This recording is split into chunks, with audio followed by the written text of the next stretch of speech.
For Comedy Hype News, I'm Symphony Thompson. On Friday night, the Colorado Buffaloes faced off against the Stanford Cardinal in another exciting game for those following the Deion Sanders storyline. Walking into the locker room at halftime, the Buffaloes were up 29-0, but the final score of the game read 46-43, with Stanford taking the victory in double overtime. According to USA Today, the 29-point blown lead was the largest in Colorado history. What I just said in the locker room to the team is they got to make up in their mind, are they in love with this game or are they in like with it? Because when you love something, you give to it unconditionally. You give everything you got to it, but when you like it, that's just the button you push. Of course, this loss now makes the Buffaloes 4-3, and fans online are now using the latest update as a reason to call for the firing of Deion Sanders, even though the team is in a much better situation than they were just 1 year ago. One Twitter user would write, "As a lifelong Colorado fan, I am absolutely devastated right now. We do not deserve this. What were our coaches doing down the stretch? Is it time to fire Deion Sanders? Should Travis Hunter still play both ways after being exposed tonight? Stanford dominated us on both sides of the ball all game." Another user would say, "How many more Colorado games will it take to realize that Deion Sanders is a horrible coach? The hype was created by the media. A great coach is a great communicator, respectful, positive, but humble and is focused on his players. Sanders is focused entirely on himself and his boys." More college football fans would chime in and say Colorado fans want to fire Deion now. If Deion was white, he would have been fired. Welcome to black privilege. Now, starting quarterback Shedeur Sanders received some controversy after posting links to his merch in the locker room during halftime while the team was up 29-0.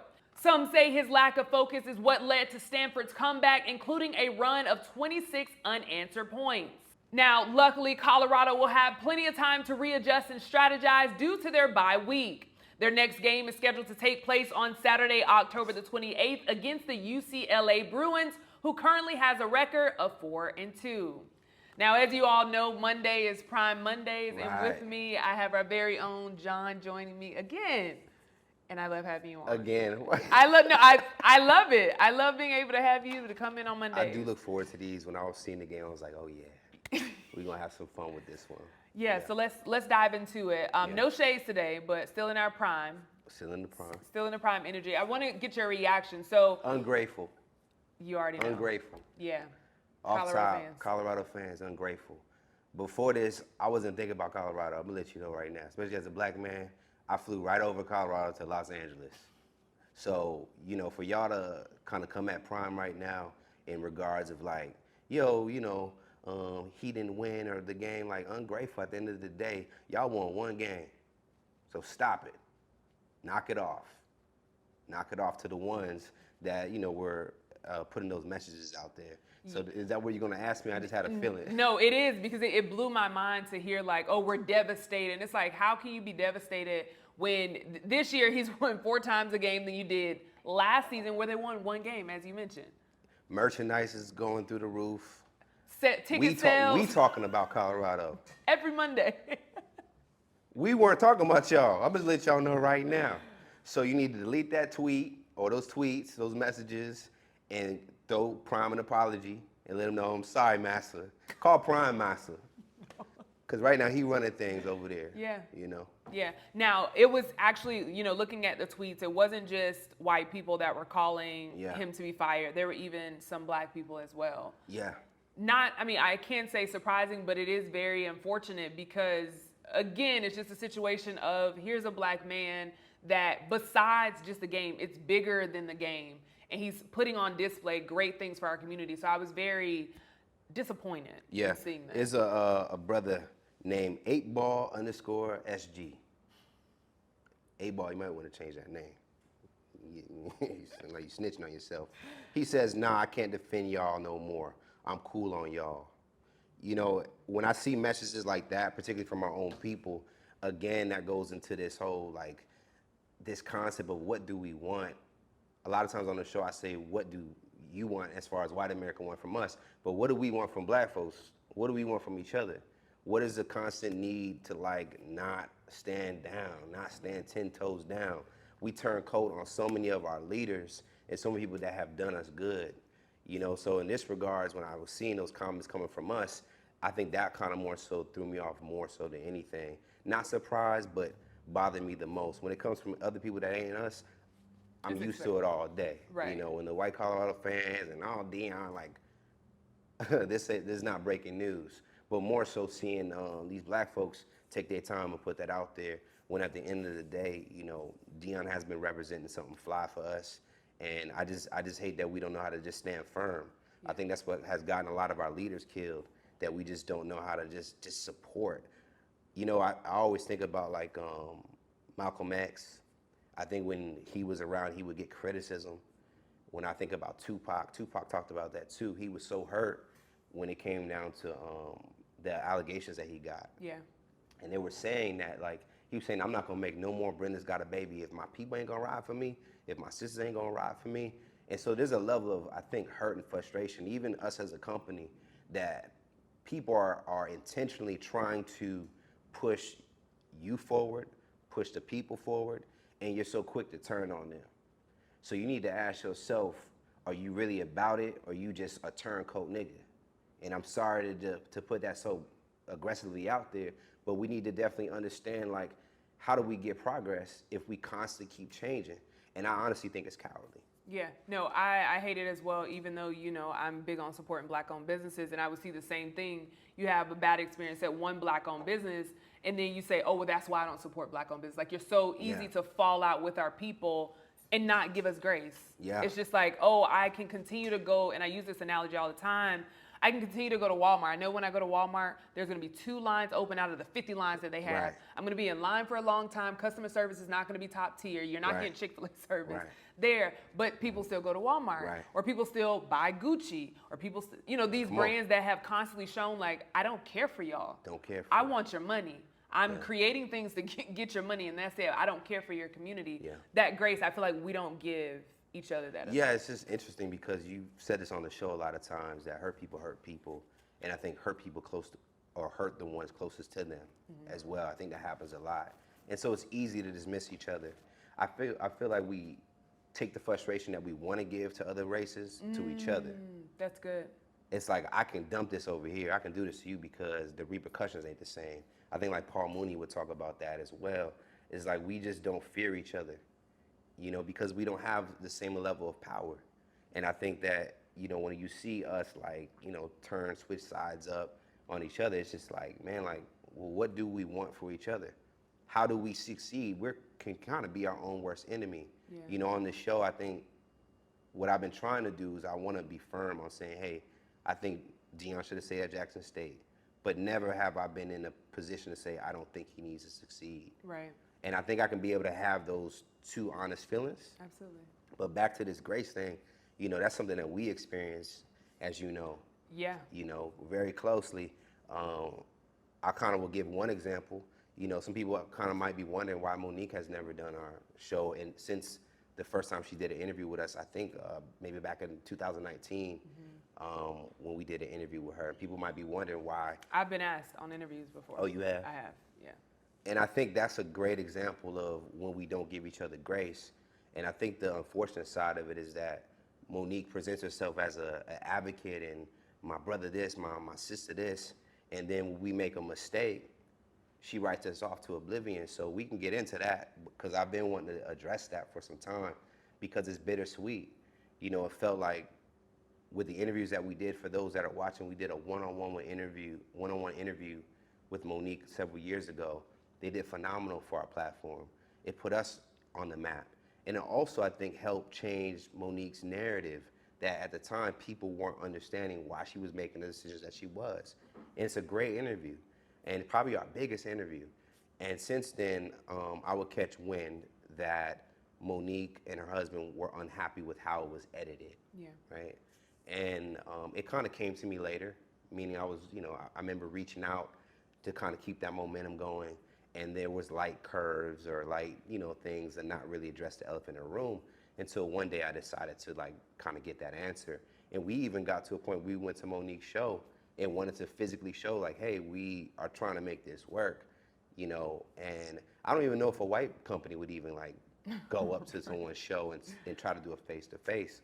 And in the process of doing that, you know, it felt like more so like we didn't really get a direct answer until I did speak with her husband. And he pretty much laid it up to me. And he felt that an apology was owed. And he felt that the way that we edited the interview, which excluded him from the conversation, seemed to be their concern. And I will be honest with you, I was confused at first in receiving that, because in the process of it, I remember how happy and excited they were. And if you know me working with me, I'm quick to make adjustments. Right. So at any point, they could have been able to say, hey, John, we don't like this. Well, cool, let's take it down. Let's edit this. Let's maneuver, because that's never my intention to make you uncomfortable. Yeah. And so, you know, you've been a part of that process. Yeah, it's been unfair how we treat each other, because I think, you know, we see Monique had a whole thing with Netflix. That's what I was going to bring up. Yeah, and I know? think that's the most unfortunate part, because for me, obviously that interview happened before I came on, but even like when I came on, I'm like, okay, I want us to take accountability, because we could have done better. We could have, you know, maybe the apology or something like that. And not even a maybe, I do think, you know, apologizing and being able to mend that relationship in that way, especially if that's what they wanted. Yeah. But the disappointing part is to see, again, I'm a fan of Monique. I grew up loving Monique, seeing her not just outside of comedy, yes, in comedy, but like hosting, that's what I do. So seeing her in that light. So it was unfortunate to come here, and when we go to a show, I told her, you know, hey, we love you at Comedy Hype, and then she just kind of dismissed me. But to see what she went through with Netflix not valuing you and not even open to negotiation, you know, all these things, hey, let's boycott Netflix. Right.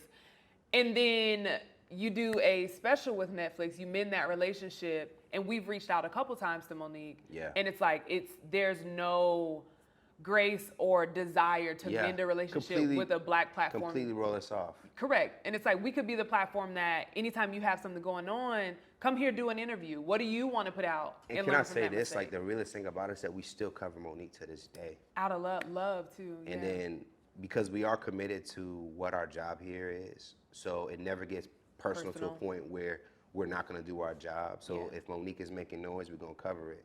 But the issue is like, again, how quickly we write off each other off one mistake. And I do think, looking back at it, you know, not to put age into it, but, you know, I'm a young man trying to figure this out. You know, there's no other platforms that's doing it like we're doing it in the space that we're operating in. So I'm going to make some mistakes along the way, but I need my people to allow me to make those mistakes so that I can continue to progress. And so when I seen Monique not be able to extend that grace, especially, you know, I'm prideful, and I'm prideful, y'all. I'm working on it. And in my maturity, it is understanding that apology sometimes is not how you feel, it's just sometimes for the other person. And in that response, you know, I definitely understand that Monique probably, from me, should have been like, hey, I'm sorry about that. Because clearly what I did offended them. Clearly it made her feel some type of way, which was not my intention. Absolutely. So I owe you an apology for that. I think the issue is them being the OGs that they are. Hey, this young brother, clearly he's making a mistake. Let's maybe guide him.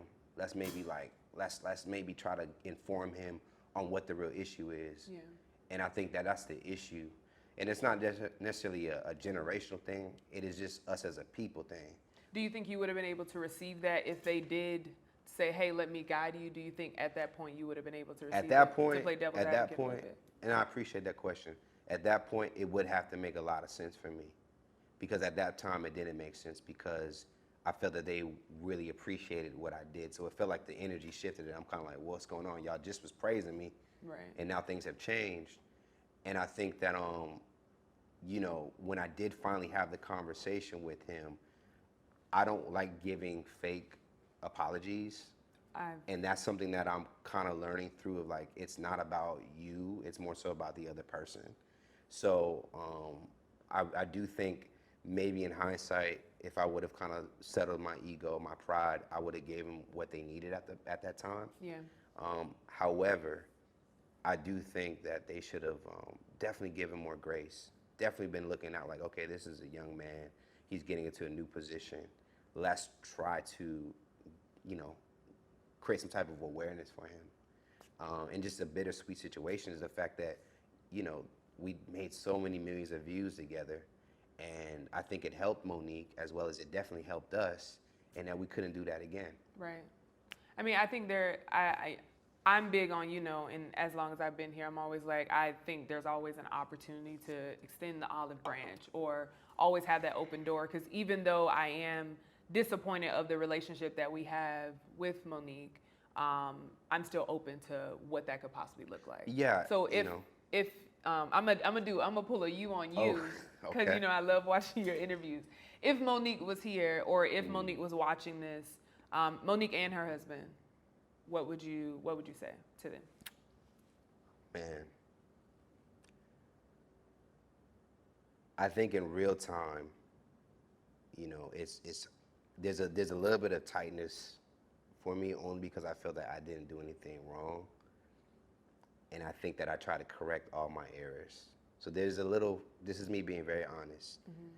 However, I do think the conversation I love to have with them, and one that could be done in this way, one that I can hear them and they can hear me, so that we can be able to kind of like move forward, you know, because at the end of the day, having Monique as an ally and the conversations that we can create on this platform would be great. At the same time, I can't force someone to see our value. Absolutely. I can't force someone to feel that they know my heart and my intention. So they also have to make a decision, and that's what I would tell them, that you have to make a decision of, do you forgive us? Do you trust us in knowing that, hey, we're trying to do our best? So I would put it on Monique, meaning that I'm definitely open to having a conversation of progress, but the ball is in their court, and it always has been in their court. Yeah. We've always said that, like, yo, like, how can we make this right? Because going back to our conversation, it is so tiring to see us write each other off so fucking easily. And I don't know what it is, because I even have that same issue at times where it's like, man, this brother did me wrong, man, F him, forget him. Right.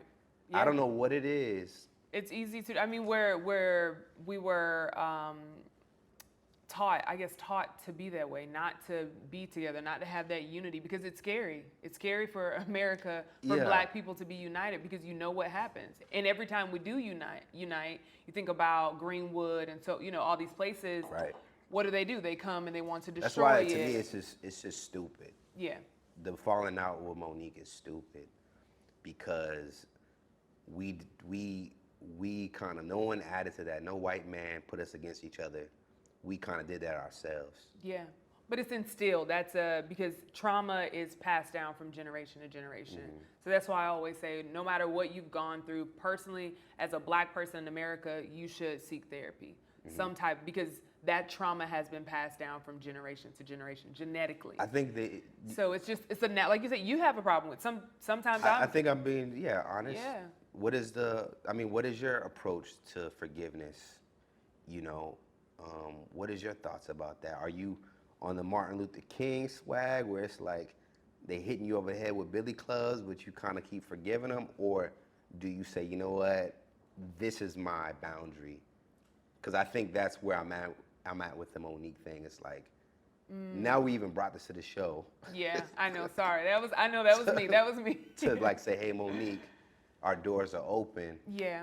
And I don't know how much further I need to go, because I'm not finna kiss nobody's ass. And I think that was my problem at the time. Right. They felt like they wanted some booty kissed, and I'm a young boss that's coming up. I don't need to be kissing nobody's ass. Yeah. And I say that in a very humble way, because I understand what I represent, and I don't think any other young leaders need to be kind of like kissing people's butt or just doing weird favors. They need to be stand-up firm individuals.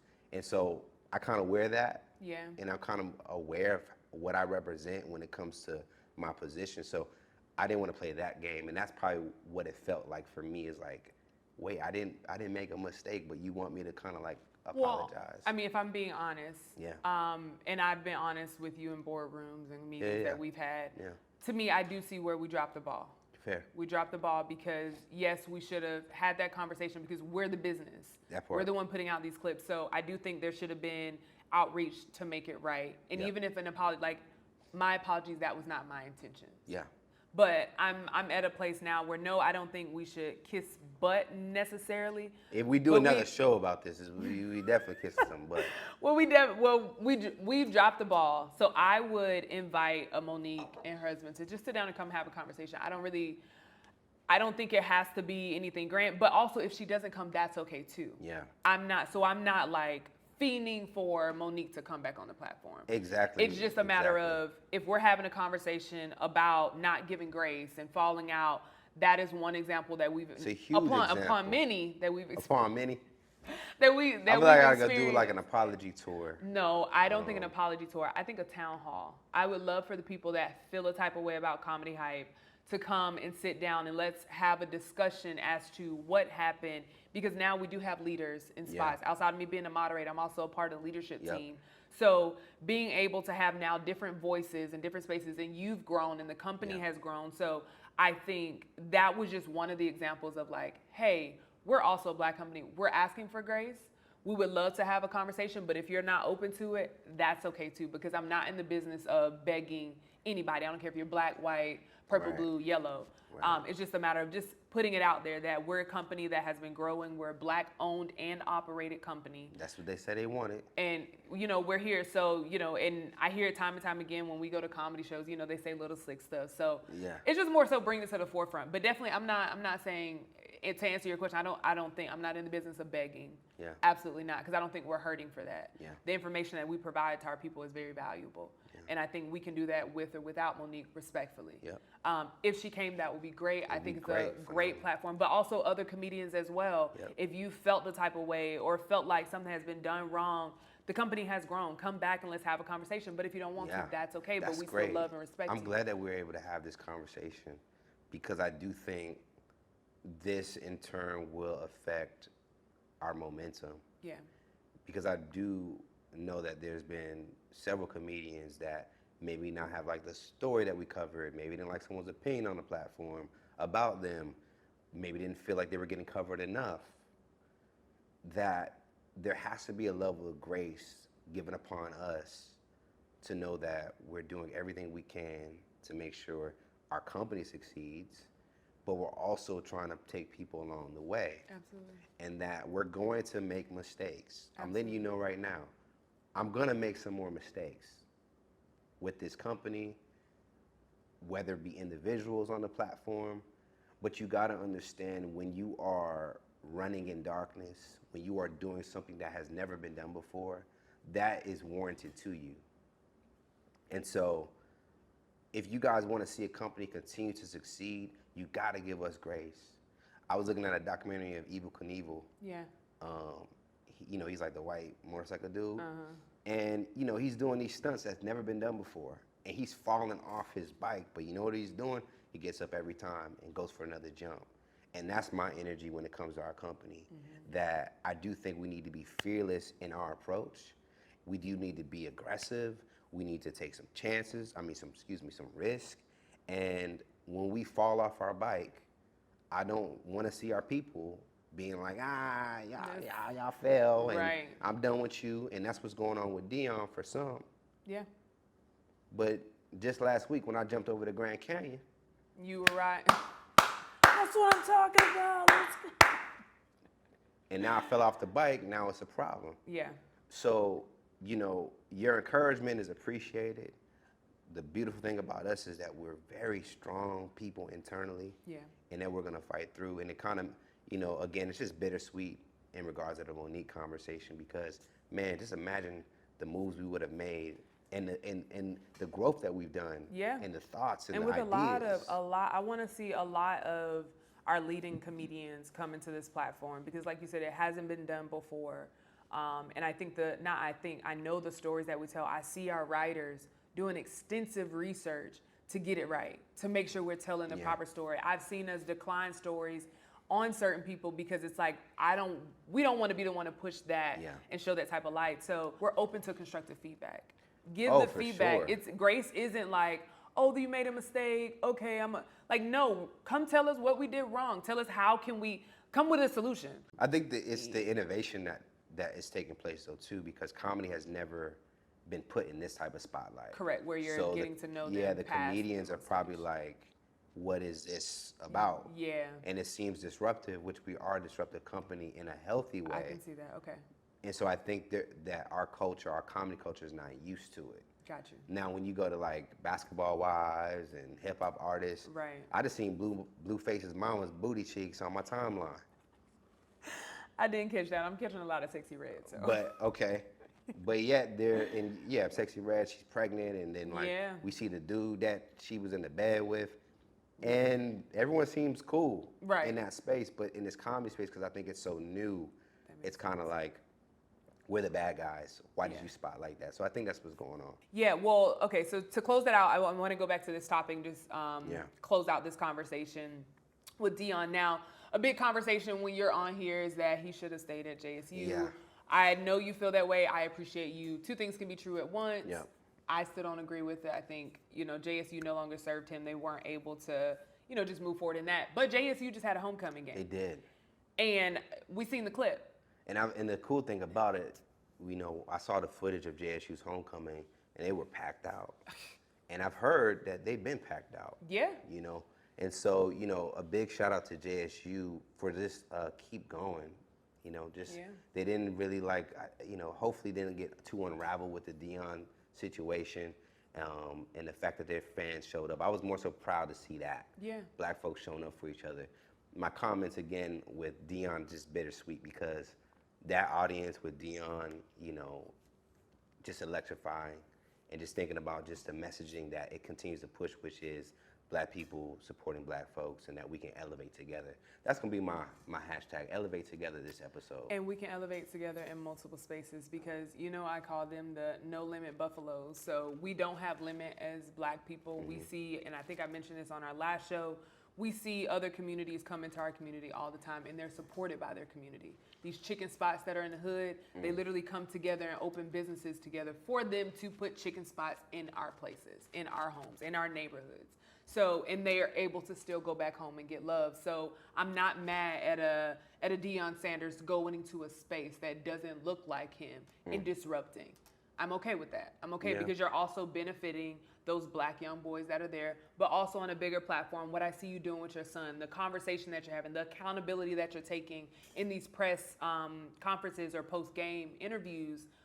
I love it because not a lot of times do we take accountability when we do something wrong. He's okay to say, we play like garbage. Yeah. I think he calls it hot garbage. We play like hot garbage.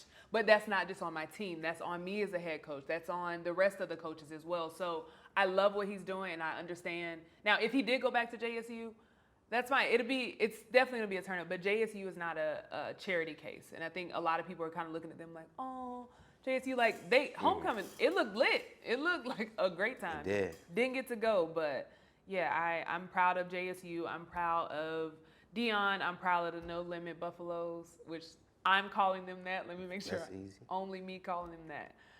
But yeah, that's a wrap for that conversation. I appreciate you joining. Any closing remarks before we head in ha-ha? Just in terms of Deion, at the end of the day, I said this before he won. That team won one game last year. He's already won 4, I believe. Mm-hmm. So that's 4 times as many games that they saw. Their audience should be thankful and appreciative of Deion because he's turned that whole city around. He's turned that college around. And I think that they need to just kind of just honor at least that. Yeah. And yeah, you guys may catch a L here and there, but it is so much better than what it was last year and probably the years before that. So, I think that it's important that the fans stay strong behind him, that we continue to encourage him in terms of this journey. And you know what's crazy? Kevin Cosby has yet to say something. Yeah, I was wondering, had your friend... Mr. Cosby, this was your time. This was your time to ride on Deion. No, I'm glad he's not saying anything. He didn't say nothing. I've been looking. I'm like, man, is he going to get petty? As the president of a HBCU, you should stop it because his comments were outlandish to pray for that man's downfall. He's a reverend, right? It's reverend. God answers prayers. Listen, no. I'm happy that he's not saying anything. I hope that he is coming to his senses of like, You know, I was wrong. I shouldn't have said that. So let me just. My mama has always told me, if you don't have anything nice to say, don't say it. Yeah, but we live in the petty time. Mr. Cosby, I would have understood. You would have let off a couple tweets. He couldn't Anyway. even drop a subliminal. No, I'm happy. Go ahead. I'm proud of you, Mr. Cosby. Great job. Yeah. Well, what's his first name? Kevin Cosby. I probably shouldn't call him Mr. Cosby. Kevin Cosby, to be very specific. Yeah. Now, before you head out, I want to talk about a few things that we have going on. Number one is Ha Ha Hemp. Yes. That's a tea that we talk about. Actually sponsors our open mic on Mondays. Yep. So yeah. Yep. So every Monday we do have Hype Mic Mondays in Atlanta at Hype Studios. T. Sanders. With comedian T. Sanders hosting it, and a lineup of comedians every week. And Ha Ha Hemp is our sponsor. This is actually our own tea blend. You can get it at hahahemptea.com. This is, gonna chill you out.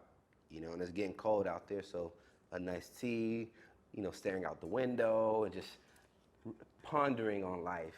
You can do that with Ha Ha Hemp. Comedy Hype. Watching Comedy Hype. And just bundle up. And for people that like a little extra sauce in their drink, it does go good with a good bourbon. Make you a good hottie toddy to really kind of stay snuggly for the winter nights. Yeah, come on, snuggly. I love That's my it. Colgate commercial. Not Colgate. Now, we talked about this before. We're on a road to a million subscribers. Right now, I think we're at 871. Ooh, we fighting. Thousand. We fighting right now. So a road to a million. So as you look at these and view us on here, make sure you like, comment, share, subscribe, tell a friend to tell a friend. There's another Prime Monday. You know what I call them, No Limit Buffaloes. Black men, go get your shine on. You can do anything you put your mind on. They probably can't do it if they ain't doing. Trying to convince a black man who done did it. Now, I messed up last time and said that LaRussell was from LA and they came for me. He's from the Bay, to be exact. You could have said California. I should have said California because they were in the comments like, he is from the Bay. They group it together. So I want to make sure I give LaRussell the proper, area where he's from. He's actually from the Bay. So California is how I'll close it. But thank you again for joining me for another Prime Monday. You heard from us. Now we want to hear from you in the comments below. What are your thoughts about Colorado fans calling for Deion Sanders to be fired? For Comedy Hype News, I'm Symphony Thompson. The No Limit Buffaloes and Comedy Hype for Prime Monday.